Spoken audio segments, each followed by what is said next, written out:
Then click. All right, guys. So, as I was mentioning, we're going to begin with. Can you turn those lights off for me? I'm sorry. We're going to begin with what occurred pre-written history. So, prehistoric architecture. In many cases, this might be called Paleolithic, dealing with the Stone Age. All right. So, the very first thing we got to do is we got to define some terms. Okay. So, what do we mean by a variety of different things? And these things become important for you to understand the general ideas behind it. So, when we talk about prehistoric, we're not talking about the Flintstones, right? Even though some of the stuff we're going to look at looks like the Flintstone houses. Prehistoric, relating to or denoting the period before written records. Now, I want you guys to think about that for a minute. It doesn't mean that they didn't necessarily have a form of writing or some form of way of recording something. It's stuff that either we haven't found, it may not have existed, okay, or if we found it, we haven't deciphered it, okay? So that becomes one of the things that you guys need to understand what the word prehistoric means. Civilization, all right? So what distinguishes a village from a civilization? So a civilization is a complex society characterized by urban development. And when you see the word urban development, I want you to think city, okay? So a city is different than a village, right? You guys can think of a village as a grouping of little huts or something. A city is something very, very, very sort of much more complex and much larger and potentially more enduring. All right. Other elements are social stratification imposed by some form of a cultural elite. So, you know, when people were sort of cavemen and cavewomen, right? They just, you know, maybe they fought or something, but there was no social order. It's kind of like animals in some ways, in that, you know, hey, the strongest survive, the strongest become, you know, the alpha male or the alpha female of sorts. You guys know what I'm talking about? Yes. Yeah? Okay, that makes sense. But later on, right, when we start to get to the point of civilization, one of the things you guys got to realize is that all of a sudden, the ruler, the person that's imposing who is better than someone else or who's more important than someone else, may not have been the strongest person. They may not even have been the smartest person. All right? So that's an important thing to understand. Another thing about civilizations is that they develop symbolic systems of communication, some form of a way of communicating through something other than words. Okay? And one last thing that you guys need to understand about civilizations is that when people moved into kind of an urban environment, a civilized environment, the general perception was very different than prehistoric man. Prehistoric man, you can imagine them, you know, sort of at the whim of a saber-toothed tiger or a woolly mammoth, right? You can see that the elements would be the thing that they were sort of most impacted by, the natural environment. When people started to develop cities, it changed and it went to this perceived being separated out of the wild environment, right? And having some level of control, well, let me rephrase that, perceived control or domination over the natural environment.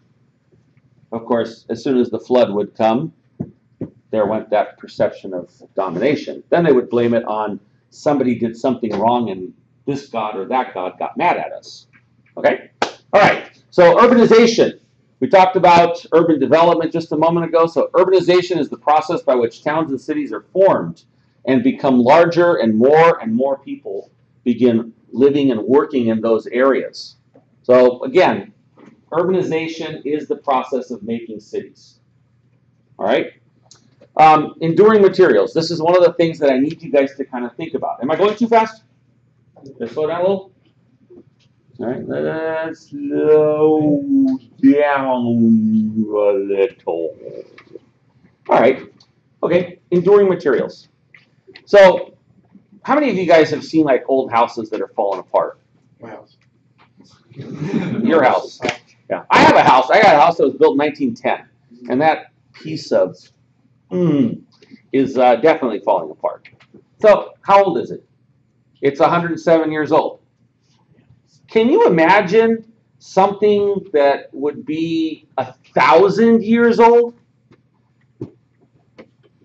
You can imagine something 1,000 years, right? That is 10 times as long as my house over on Indian Hill, which is 107. Now, think about it. My house on Indian Hill is built out of wood, okay? Wood and plaster. It's not surviving very well after 100 years. So you can imagine that if there was a village somewhere, and they built that village out of, let's say, straw and reeds and sticks and mud, that chances are it wouldn't endure until a time period when we could discover it, right? So you got to think about the fact that what we find are structures that were built out of enduring materials. And those enduring materials are more than likely, more often than not, going to be some form of stone, either in its natural state, right, piled one on top of the other in some way, or in a state of modification where maybe they flatten certain surfaces of it. Okay? Stone as a building material is just inherently more stable than wood or mud brick. Okay? All right, we'll keep going. More terms and concepts. Domestication. So domestication is the process of taking like an animal or something out of nature, right, or a plant, and making it to where you can keep it. Making it to where you can essentially continue to raise it and use it for your purposes. Incidentally, for those of you that are taking pictures of this stuff, you don't really need to do that. I'm just like the other day, I'm going to be putting all of the PowerPoint notes onto Canvas for you guys. You guys did see that those are there, right? Yeah. Okay, good. So that's going to be out there. And now you guys got to, someone's got to be my factoid timer, because I'm already at 7 minutes, and so I don't want these videos to get so mammoth long that they're a bitch to upload. So when do you want to stop you? 15? Let's say no more than 15 minutes. Okay, give me a little sort of something before I get to say 14 minutes. Okay, so domestication. So essentially, like back in the Stone Age when Fred Flintstone was out, right? They would kill dinosaurs and eat them. No, there weren't humans around at that time. But they would basically hunt and gather. They were hunter-gatherer societies. Later on, people became, more centralized and didn't move around as much. So the idea of domesticating animals and plant crops becomes really important. Nomadic culture, people that move from place to place instead of living in one place at a time. You guys know what a nomadic culture is? Is that something you guys are familiar with? Yeah, there are still nomads today. All right. The Ice Age. The Ice Age was a period of much colder global temperatures than we have now.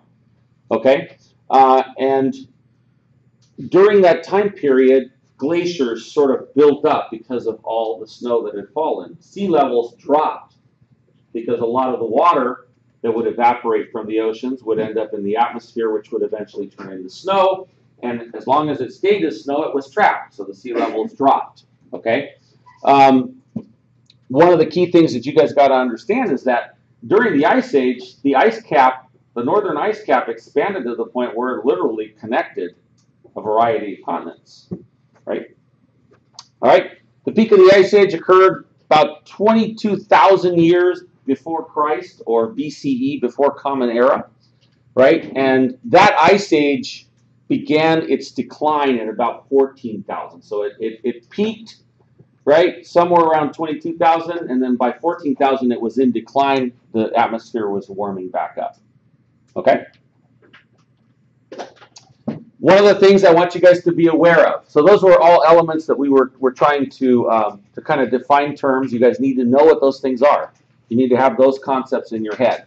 So, next thing, cultural development and the beginnings of civilizations did not occur at the same time everywhere. Right? I mean, it's pretty evident that the Europeans that came across to the Americas, right, had a huge advantage over the natives that lived here. Right? Their technology had advanced much further. There were cities, big cities at that time, compared to the native villages that were here. And the same thing occurred in Europe, right? There were places where civilizations were already underway, and in Europe they were doing hunter-gatherer. They were, running around eating berries and catching rabbits or something. Yes, sir. Weren't certain Mayan civilizations have? Didn't certain Mayan civilizations have cities? They did, but those cities came way later. Not after the discovery of the Americas, but way after other civilizations had already peaked. Right? I think the Mayan civilizations date back, I think, to about 1200 AD. Yeah, so there's a big difference there. So you can compare the Italian Renaissance, right, with the cities of the Maya or the Inca. And there's other cultures that occurred further south in South America. All right. So while Mesopotamia and Egypt were already writing, the people in Europe were still running around eating berries and killing rabbits. Okay? Does that make sense? It's not even. It's not the same all around the world. Right. So here's a couple of pictures I want you guys to kind of think about. So on the one side, you have Stonehenge, right? On the other side, you have, I believe, the Temple of Luxor. Both of them are contemporary to each other. One of them shows a much higher level of craftsmanship than the other. They're both impressive structures. They're both mammoth structures, right? But this kind of gives you a picture. Both of these structures kind of were occurring about the same time. All right? Okay, so early humans, Homo sapiens or Homo sapiens or early humans have been around for nearly 300,000 years. Okay? So if you think about it, most of the time that people have been walking on the earth in some form. Where's Jane, right? Got a big club or something like that. They didn't have recorded history. So there was nothing that we could do to go back and say, oh, well, look, there was a civilization and the aliens landed here. No, just kidding. During the time of prehistory, most of the humans basically were nomadic in nature, not pneumatic, nomadic in nature. They built crude shelters out of non-enduring materials, okay? And their main goal in life was to protect themselves from wild animals. Okay? So they lived in small dispersed groups or tribes. There was no massive cities during that time period. All right? So here are some examples of early global cultures. And you can see that those early global cultures are pretty much spanning the globe, right? With the exception of Antarctica, which is still to this day really not inhabited other than with transient populations of researchers.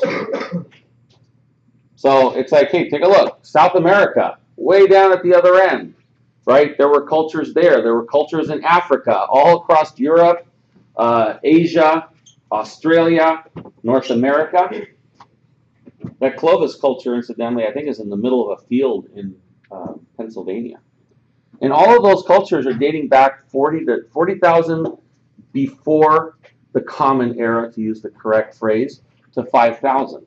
Which gets to be conceptually a little bit weird because you're going in reverse. Okay, so I'm at about 14 minutes. So what I'm going to do is I'm going to stop this video here, see if there's questions, and then I'll continue with the discussion. All right?